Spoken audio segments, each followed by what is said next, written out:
Hey, bismillah, salam alaikum wa rahmatullahi wa barakatuh. J'espère que vous allez bien. Ici, je voulais juste vous parler d'une notion qui me semblait être très importante. Il faut se souvenir que dans le Coran Karim, notre prophète, alayhi salatu salam, le père de Youssouf, Jacob, Youssouf alayhi salatu salam, Jacob, donc nous a demandé, il a dit à ses fils, et Allah nous l'a rapporté, il a dit à ses fils, c'est en Allah que place leur confiance ceux qui ont une confiance à placer. La plupart des gens pensent qu'ils ont confiance en eux et que donc ils sont le socle de la confiance qu'ils devraient avoir. Eh bien, en réalité, c'est faux. Allah est le socle de la confiance que les gens devraient avoir à l'intérieur d'eux-mêmes. Donc, avoir confiance en soi, ça veut dire en, pour dire à l'intérieur. Avoir confiance à l'intérieur de soi, confiance en qui? En Allah. Il faut savoir aussi que Allah Ta'ala s'est attribué le droit de guider ou d'égarer qui il veut à travers cette même confiance. Lorsqu'Allah dit « et nous allons les renforcer, leur faire prendre le chemin de la plus grande, avec facilité, pardon, le chemin de la plus grande difficulté », c'est facile pour Allah. Parce que Allah va les renforcer leur confiance qu'ils ont dans leurs agissements et leur confiance en eux, à l'intérieur de eux-mêmes. Et Allah va les renforcer dans leur rébellion. Et ça, c'est Allah qui l'a prescrit. Donc ça veut dire que c'est de l'ordre de la guider. Toutefois, Allah précise que c'est le diable qui leur a rendu belles leurs actions. Parce que le musulman qui connaît la loi sait ce qui est beau et sait ce qui est laid au regard d'Allah. Donc, notamment ici, et c'est très important donc cette notion de confiance, et c'est vraiment là-dessus que je voulais que ce soit l'accroche de cette réflexion, c'est-à-dire le point de départ.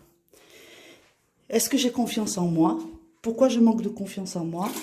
Qui est maître de la confiance en moi? À qui, quel est le socle en fait? Quel est le garant, le dépôt à l'origine de cette valeur qu'on appelle la confiance? En fait, la valeur, confiance, ne peut être indexée que sur la valeur d'Allah Ta'ala.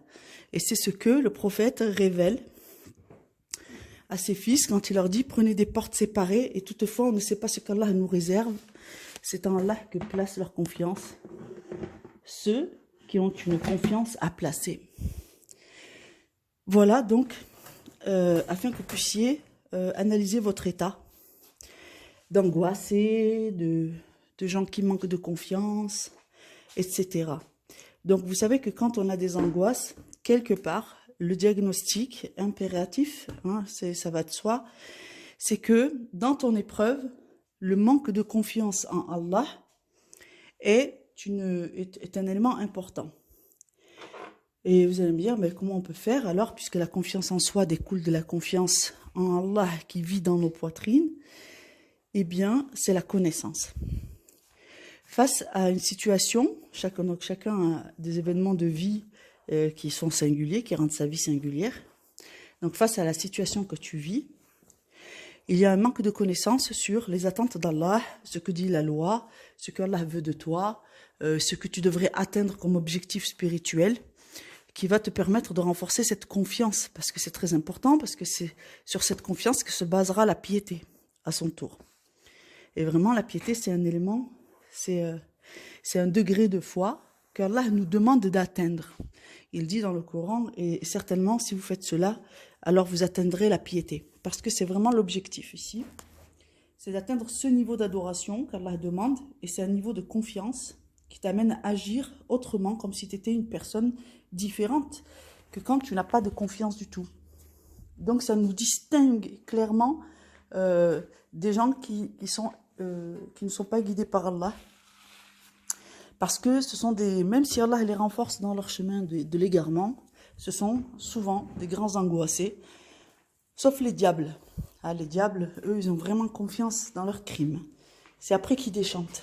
Une fois que leur diable les délaisse et qu'ils se rendent compte de l'ignominie de leurs actes et qu'aucune âme humaine ne peut supporter ce niveau de cruauté, et c'est là qu'ils commencent à se décomposer. jusqu'à ce qu'il leur prenne l'envie de commettre un nouveau crime, qu'Allah les maudisse.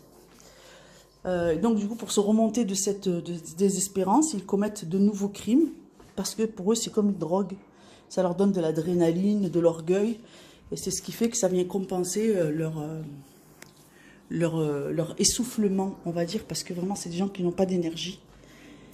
Et donc, ils sont obligés de faire du mal pour se gonfler d'énergie. Nous, on n'est pas dans cette catégorie. Nous, on doit gagner en confiance en nous, et en nous, c'est-à-dire à l'intérieur de nous, et cette confiance ne peut être indexée que sur la valeur d'Allah. Comme par exemple, l'opinion que les gens ont de vous. Quand cette valeur de la confiance augmente, quand la confiance en vous augmente, l'opinion que les gens ont de vous, elle vous passe par-dessus la tête. En théorie, mais pas seulement. En pratique, c'est la vérité. C'est-à-dire que quand ta confiance en toi augmente, c'est-à-dire la confiance que Dieu a mis en toi augmente, en vérité, c'est une valeur ajoutée de la part d'Allah. Et comme ton éducation va dans le sens de regarder ce que Dieu valide ou ne valide pas pour augmenter ta confiance, eh bien, le regard de Dieu importe pour toi plus que l'opinion et le regard des gens.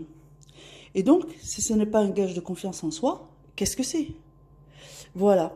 Donc, du coup, si vous avez des petits soucis d'angoisse et que vous avez le sentiment d'avoir des problèmes et d'avoir une ruqya à faire, commencez par faire grandir votre confiance en Allah dans le fait que si Allah vous a commandé tels ordres dans le Coran, telles obligations, eh bien, il faut vous en acquitter. Parce que c'est pour votre bien. Ça, c'est un niveau de confiance. Ensuite, le fait de dire, bon, je comprends beaucoup de choses, mais là, j'ai pas tout compris, mais le commandement, il est clair, donc je vais l'appliquer. On verra après ce que j'apprends dans l'application de ce commandement. Eh bien, ça aussi, ça va faire augmenter votre confiance en vous. C'est-à-dire la confiance que Allah place en vous. Et c'est ainsi que Allah fait augmenter la confiance dans les êtres vivants jusqu'à ce qu'ils se soient purifiés, c'est-à-dire que tout ce qui t'importe, c'est ce qui plaît à Allah. Et tout ce que tu ne veux pas, c'est ce que Allah n'aime pas. Et alors, quand tu es à ce niveau de confiance que Allah a placé en toi, alors il te prend à son service parce que tu deviens fiable. Tu deviens fiable et les serviteurs d'Allah ont cette caractéristique que ce sont des êtres qu'Allah a guidés, qui ont une très grande confiance en Allah et que par conséquent, ce sont des gens intègres vis-à-vis d'Allah, que ce sont des gens fidèles vis-à-vis d'Allah, parce que la confiance, toute confiance qu'ils ont en eux au sujet de la vie et autre chose, c'est une confiance qu'Allah lui-même a placée en eux. Ils sont dignes de porter le message d'Allah, ils sont dignes de la religion d'Allah, ils sont dignes de parler au nom d'Allah, et donc quand ils font le rappel à leur co-religionnaire, ils sont en train de travailler pour Allah Ta'ala par sa permission. Et c'est le niveau de piété qu'Allah attend de chacun d'entre nous, c'est d'atteindre ce niveau-là. Voilà, qu'Allah vous agrée, qu'Allah vous fasse miséricorde et qu'Allah vous apporte, Inch'Allah, la compréhension de mes mots. Salam alaikum wa rahmatullahi wa barakatuh.